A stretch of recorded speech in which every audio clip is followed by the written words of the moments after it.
Hello बच्चों, तो एक बार फिर से आपका स्वागत है हमारे चैनल स्ट्रगल एकेडमी में।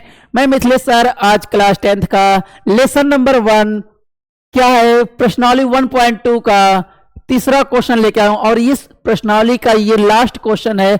आज ये लेसन आपका पूरी तरह से समाप्त हो जाएगा। बच्चों, मैंने इसके पहले वीडियो में सब कुछ क्लियर कर चुका हूं, उदाहरण से लेके क्वेश्चन तक हर एक क्वेश्चन करवाया जा रहा है, हर एक उदाहरण लिखवा रहा हूं, करवा रहा हूं। तो आपको कहीं दिक्कत होगी किसी भी उदाहरण में या फिर किसी भी क्वेश्चन में, तो आप लोग कमेंट करके बताइएगा कि हाँ सर मुझे यहां से दिक्कत है, तो मैं उस दिक्कत को आपको अगले वीडियो में जरूर लेके आऊंगा। ठीक है, बस आप लोग का यही दिक्कत रहता है कि आप लोग कमेंट नहीं करना चाहते हैं और नेट का इश्यू पड़ जाता है आप लोग को, लग रहा है। ठीक है, तो आइए मजे के साथ पूरी हर्ष और उल्लास के साथ इस वीडियो को देखा जाएगा और पूरा उम्मीद है कि ये वीडियो आपको बहुत ही मन भावेगी।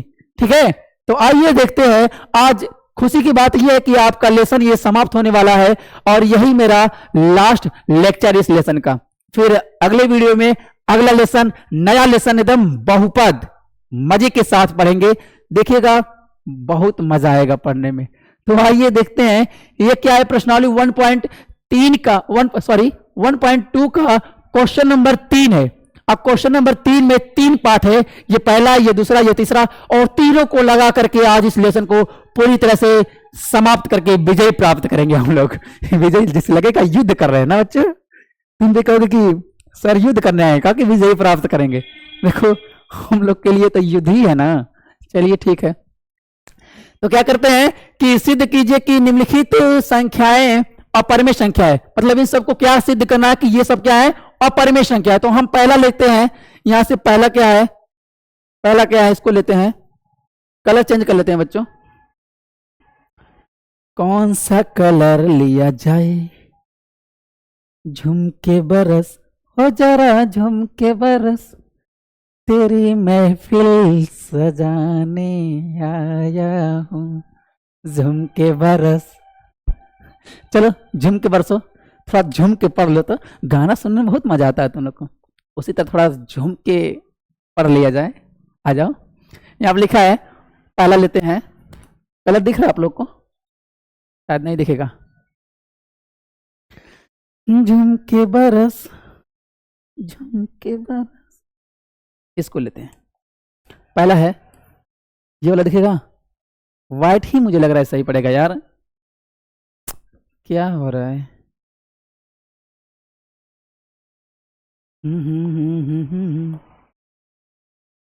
पहला है 1/√2।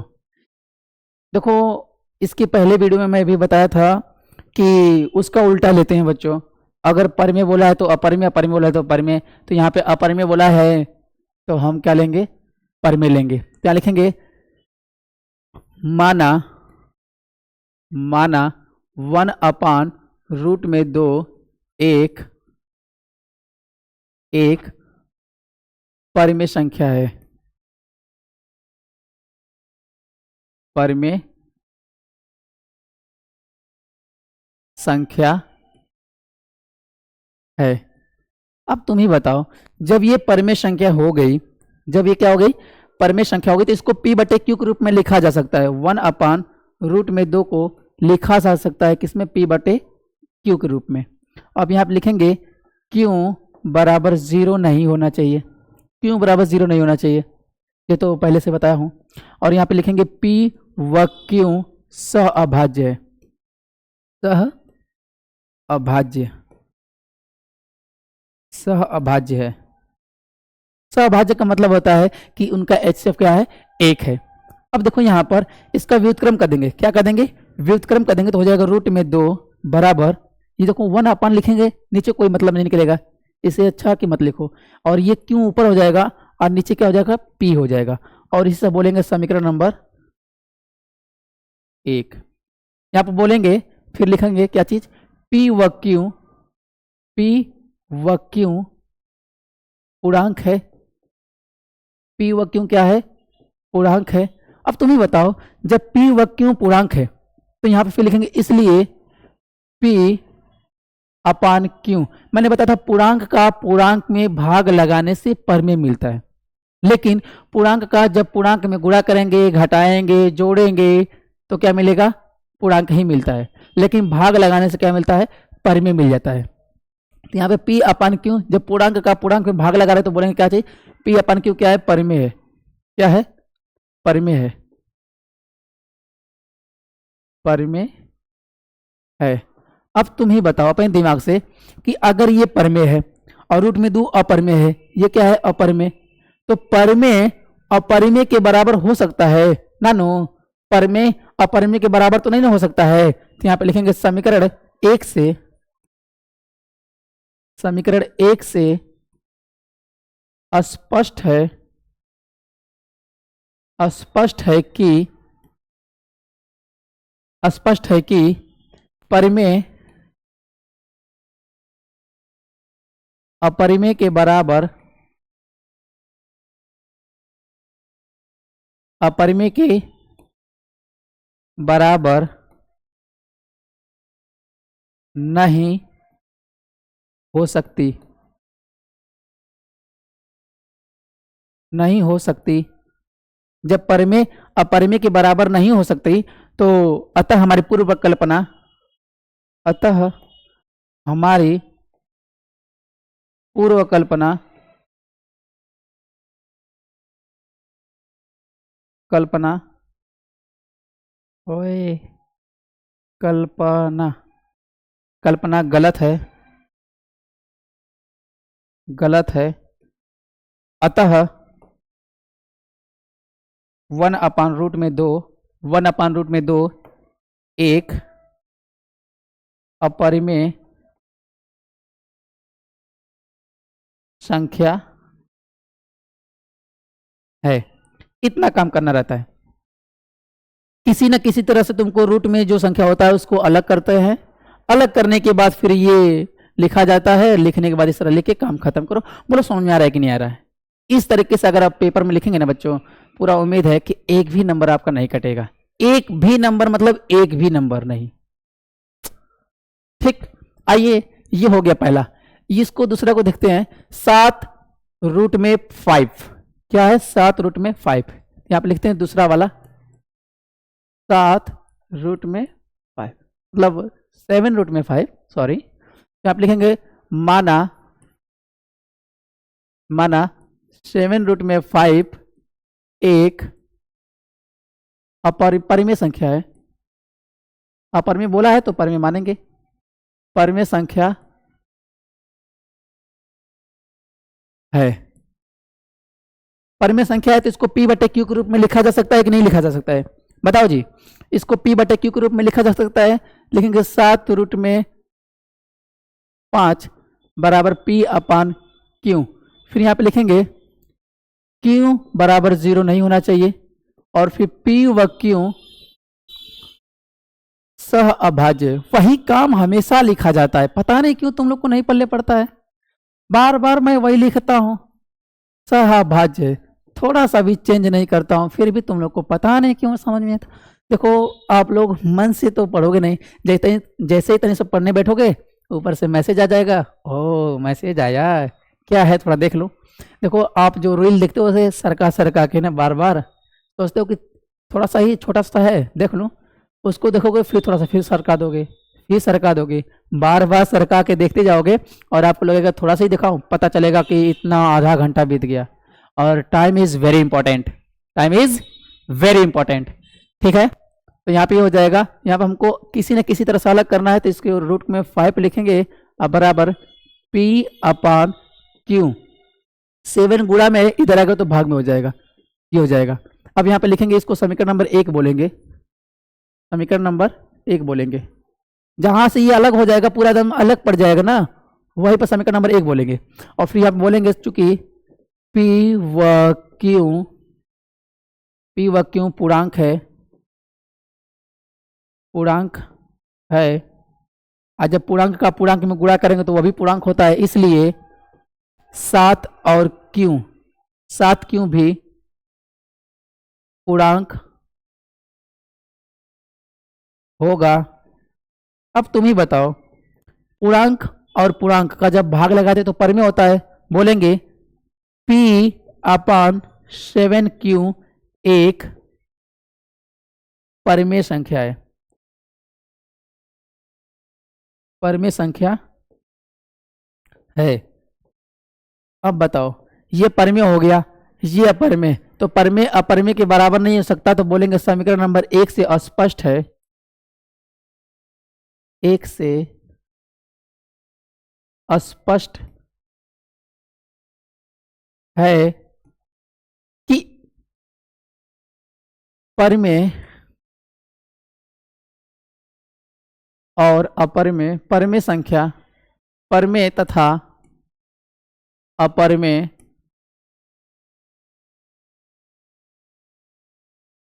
बराबर नहीं हो सकते। जब बराबर नहीं हो सकते तो बोलेंगे अतः, मतलब कि ये और ये दोनों आपस में बराबर नहीं हो सकते। कैसे बराबर होंगे भाई, तुम ही बताओ कि ये परिमेय है, ये अपरिमेय है, तो बराबर तो नहीं हो सकता ना। तो फिर यहां बोलेंगे अतः हमारी पूर्व कल्पना, पूर्व कल्पना मतलब पीछे की कल्पना जो की है वो गलत है, कल्पना गलत है। तब सही क्या होगा उसका उल्टा, तो बोलेंगे अतः, अतः 7√5 एक अपरिमेय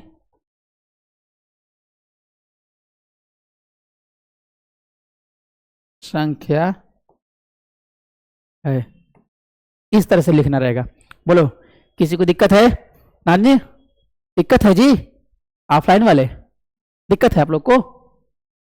नहीं तो चलिए इसका स्क्रीनशॉट लीजिए जल्दी से। हो गया, हो गया, हो गया। कुछ होता है दिल दीवाना ना जाने क्या वो खो गया। इसको तीसरा देखते हैं। 6 प्लस रूट में 2, 6 प्लस रूट में 2, इसको लेते हैं। तीसरा क्या है? 6 प्लस रूट में 2, इसको लिखेंगे कैसे? लिखेंगे कि 6 प्लस रूट में 2 एक परिमेय संख्या है, तो लिखेंगे माना,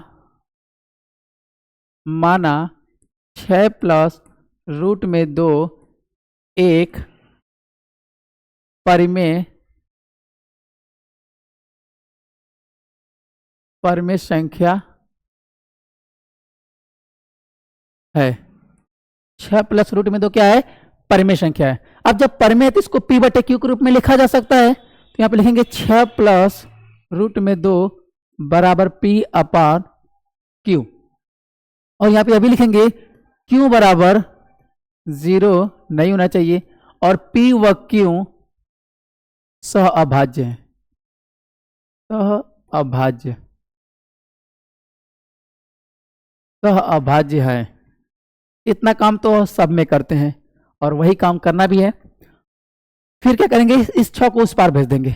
अब प्लस में तो उस पार जाएगा तो माइनस में हो जाएगा, तो यहाँ पर हो जाएगा रूट में 2 अब बराबर p अपान q, ये प्लस का है तो उस पार जाएगा तो माइनस का 6 हो जाएगा।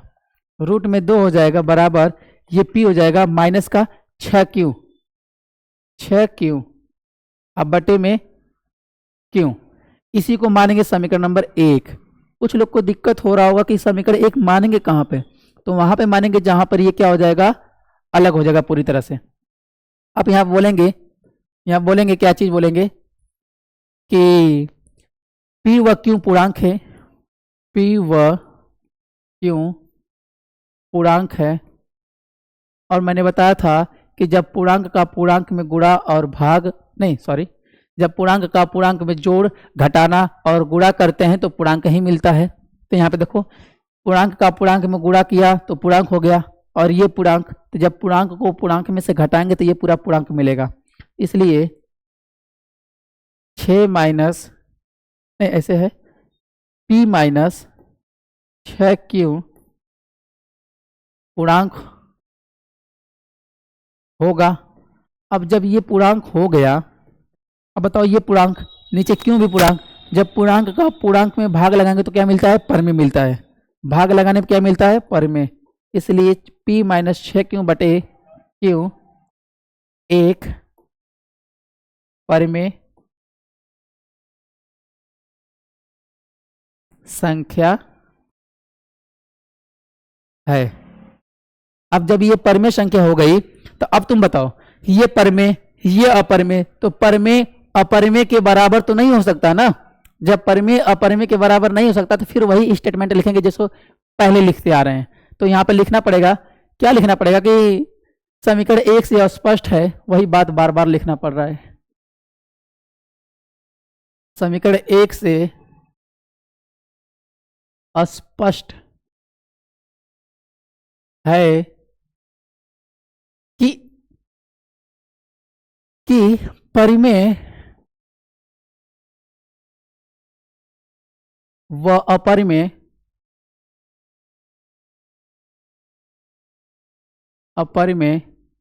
बराबर नहीं हो सकते। जब बराबर नहीं हो सकते हैं तो फिर ये हमारी पूर्व कल्पना क्या हो जाएगी, गलत हो जाएगी। क्या हो जाएगी, गलत हो जाएगी। तो बोलेंगे अतः पूर्व कल्पना, अतः हमारी पूर्व कल्पना, हमारी पूर्व कल्पना गलत है। तो फिर सही क्या होगा, बोलेंगे अतः 6 प्लस रूट में 2 एक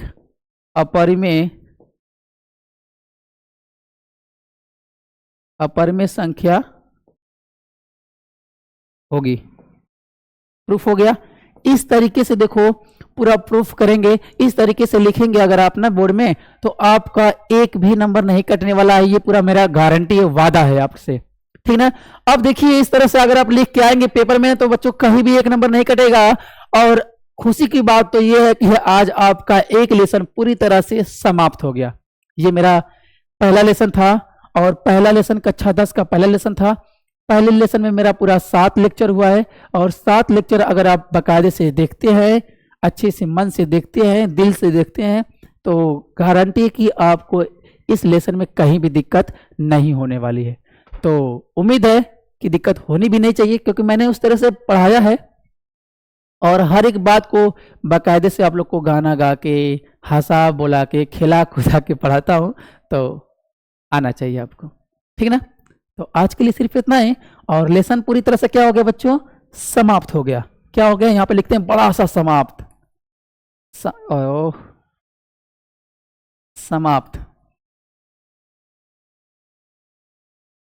समाप्त, लेसन खत्म। अब अगला लेसन क्या है, बहुपद, जिसको अगली वीडियो का इंतजार होगा वो बेसब्री से इंतजार करो। आने वाले वीडियो में आपको पूरी तरह से सिखाया जाएगा बहुपद के बारे में, ठीक है। उसको भी इसी तरह से हंसा बोला खिला कुदा के आप लोग को पढ़ाया जाएगा ताकि आपको बोरिंग महसूस ना हो। जो टीचर एकदम मेरे को पढ़ाने में व्यस्त हो जाता है ना, जैसे लगता है कि एकदम बोरिंग लगता है, थोड़ा सा उसी में हंसा बोला के पढ़ाओ ना तो फिर बच्चों को मजा भी आता है पढ़ने में। तो उम्मीद है कि मेरे पढ़ाने का तरीका आप लोग को पसंद आया होगा। आज के लिए सिर्फ इतना ही, आगे की वीडियो में देखा जाएगा और क्या है, ठीक है। धन्यवाद बच्चों।